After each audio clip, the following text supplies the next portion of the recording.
डॉक्टरों ने बहुत पैसा ले लिया, नहीं उसका फ़ायदा हुआ।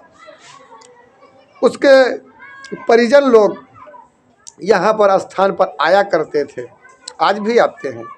उन्होंने फ़ोन किया, कहा महाराज जी ऐसी सी बात है, हमारा बच्चा बीमार है। तो यहाँ से भोलेनाथ ने कहा कि बेटा कोई बात नहीं, घबराने की बात नहीं है, आप उस बच्चे को हमारे स्थान पर लेके आओ।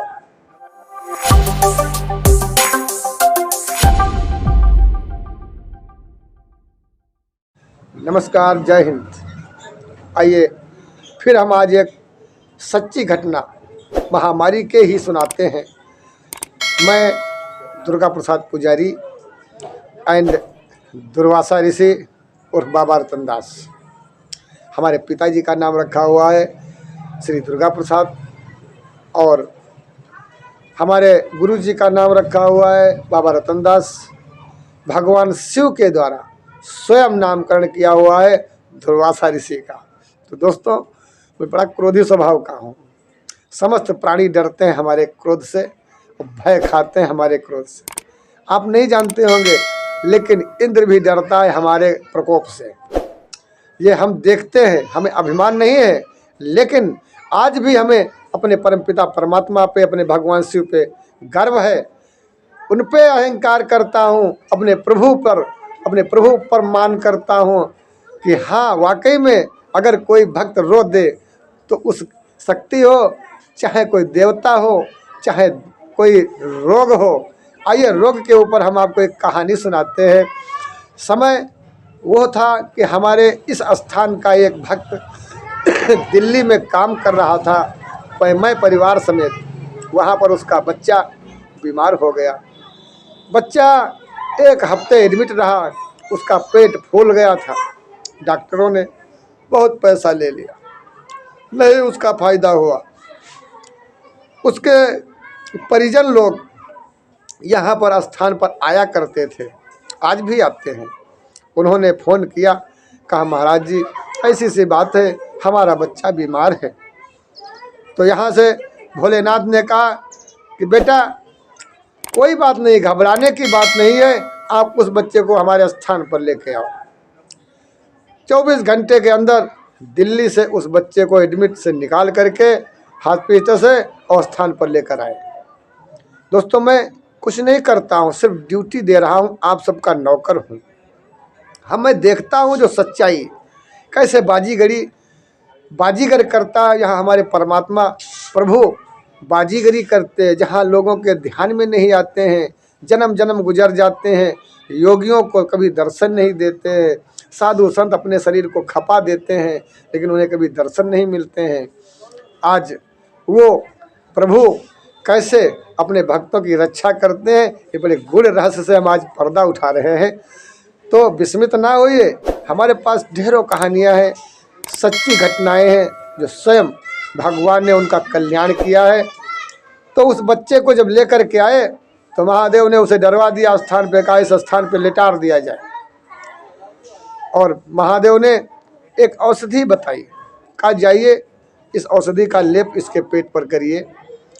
हमने उस औषधि का लेप कर दिया, बच्चा स्वस्थ हो गया।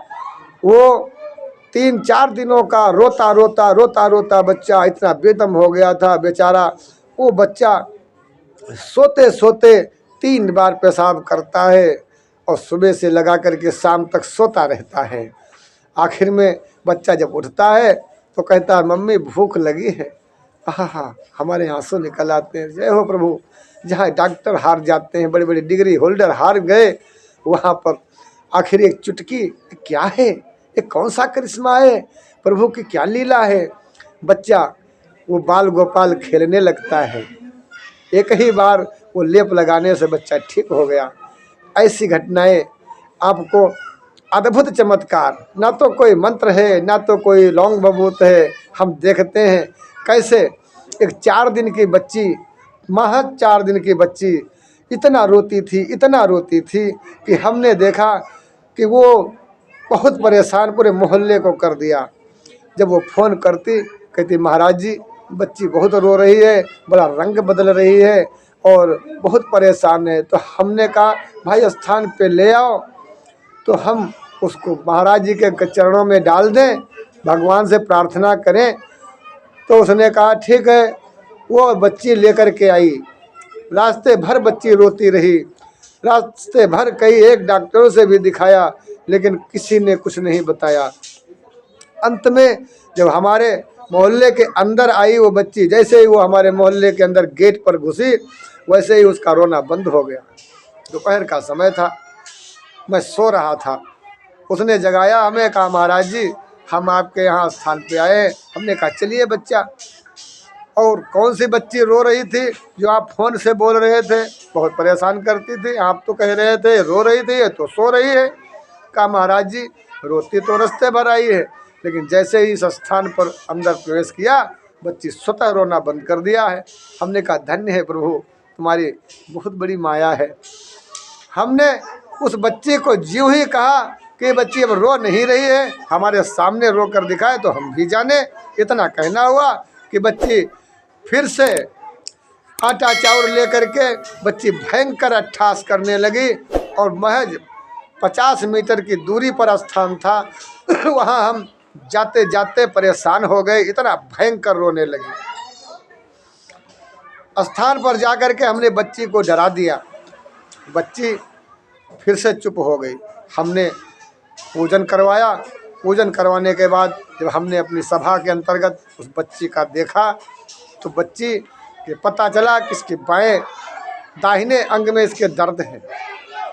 महाराज जी ने कहा इसके दाहिने अंग में दर्द है, कोई बात नहीं है, ठीक हो जाएगी, परेशान ना हो। ऐसा कहने पर भगवान ने जो है उसे आशीर्वाद दे दिया। उस बच्ची को जाकर के डॉक्टर के हवाले कर दिया, और डॉक्टर से कहा कि इसके दाहिने अंग में दर्द है। डॉक्टर ने कहा ये किसने तुमको बताया? कहा वो पियरा के पुजारी हैं, उनके पुत्र के द्वारा वो महाशक्ति ने बताया है, और अब ये ठीक है, लेकिन इसके दर्द है जो उसका दवा दे दीजिए। उस बच्ची को डॉक्टर ने 3 खुराक दवा दिया, महज 1 खुराक वो दवाई खिला दिया, बच्ची स्वस्थ हो गई। मुंडन हुआ हमारे स्थान पे उस बच्ची का, बड़ा धूम धड़क्का हुआ बाजा गाजा के साथ में।